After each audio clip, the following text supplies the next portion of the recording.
Today we are going to tackle the question, what is marketing?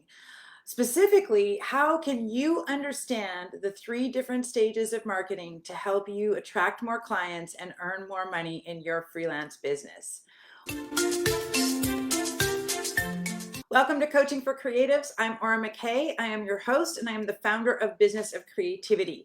The question of marketing and what are the three different stages of marketing may seem like one of those obvious kind of no-brainer questions. And many of us might think, you know what, I've got this down. I know what it is. But when you look at your own business and you look at your confidence level with how you're marketing and selling and attracting clients, what are the actual results? Are you feeling confident when you go out onto social media? Do you have a process or a system or a framework? Are you consistent in how you approach things? And the chances are you're probably not. So many freelancers that I have worked with have struggled with really understanding marketing and sales in such a way that they can feel confident in doing it for themselves. Today we're going to tackle an overview about what are the three different stages in marketing so that you can be more confident in your own business. Stage one is the promotion stage, and this is what most of us think of when we are thinking about marketing. Promotion is where you're doing a lot of the talking, where you're trying to get people's attention, get them to know who you are. You're doing nurturing activities like email and organic social media posts. You are creating relationships. You're building trust, you're sharing your work, you're doing all of the things that we normally think of as marketing. But that's not the only piece that is marketing. There are actually three stages. Stage one is the promotion stage. That is all the things that you think of when you think of marketing: advertising, social media posts, nurturing emails, all of those kinds of things. Then what are the other two stages? After you market to your ideal audience, to your prospects, then the next thing is to take those leads and invite them to a sales conversation. The second stage of marketing is where you change the tone and the pace and the nature of the conversation. You start getting into the sales stage of marketing. The first stage is promotion, where you're talking and you're doing a lot of the sort of outbound kind of energy and communications. The second stage is where you start listening more. When you're in that sales stage, that's where you're inviting people to a conversation, or you're inviting them to book a call or fill out a form, or you're inviting them to now engage with you. It starts to become more of a two-way experience, and you're engaging them specifically in a sales conversation. This is where you're helping them figure out whether you are the right solution for their current problems or needs. In the marketing stage, we're just generally sharing with the world, hey, I'm here, I'm available, I can do this stuff for you, I got these solutions for you. And in sales, you are starting to get really curious and clear. What is their specific problem?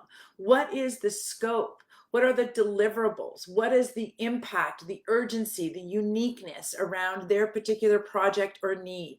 This is when you are designing an offer specifically for them, where you're creating a proposal, where you're creating an estimate or a quote. And yes, your proposal is still a marketing tool. It's still part of the experience that you're creating before they become your client, before they've had a chance to actually experience your services. Especially in service-based businesses, we don't have a product for people to kick the tires of. We are offering something that is a promise. We're selling something invisible. As we move into that sales stage, we're still in the process of marketing, of really engaging them to like us and trust that our solution is the best possible solution for them.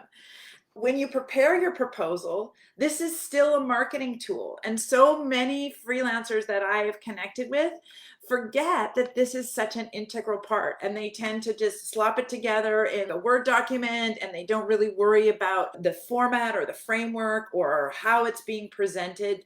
I encourage you to start to consider phase 2 of your marketing and start to look at how are you doing in that sales stage. Do you have the systems and framework in place for you to be able to have a smooth and seamless journey with your prospect? Do you have all the systems and tools in place to have a smooth and easy journey for your lead and turn them into a client? The third stage in your marketing is actually your client delivery experience. Yes, this is where you get to do your thing and deliver your service and be awesome and wow and delight and do all of that kind of stuff.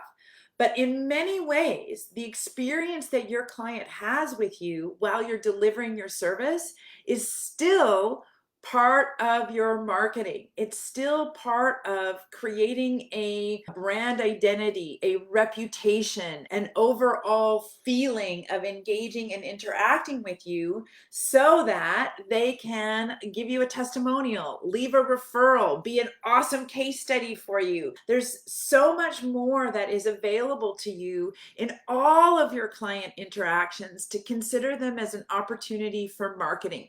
And when I say marketing, right now in our economy and in the marketing world, most of our marketing is relationship marketing. Another way to think about this conversation is that there's 3 stages to your relationship with your client. Stage number 1 is the promotion stage where you're talking. Stage number 2 is the sales stage where you're listening and gathering information to create a solution. And stage number 3 is when you're delivering that solution and you're delighting them such that they come back and hire you again or send you a fabulous referral.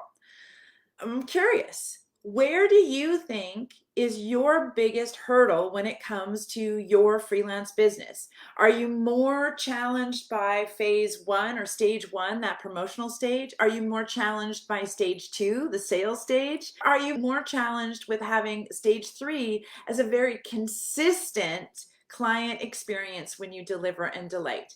Post your comments below, let me know. And as always, you can reach out to me in the DMs or send me a message if you are having a personal struggle and want to have a connection with me to find out more about how I might be able to help you. All right, folks, this has been Coaching for Creatives. Thank you so much for joining me. I will see you here next time.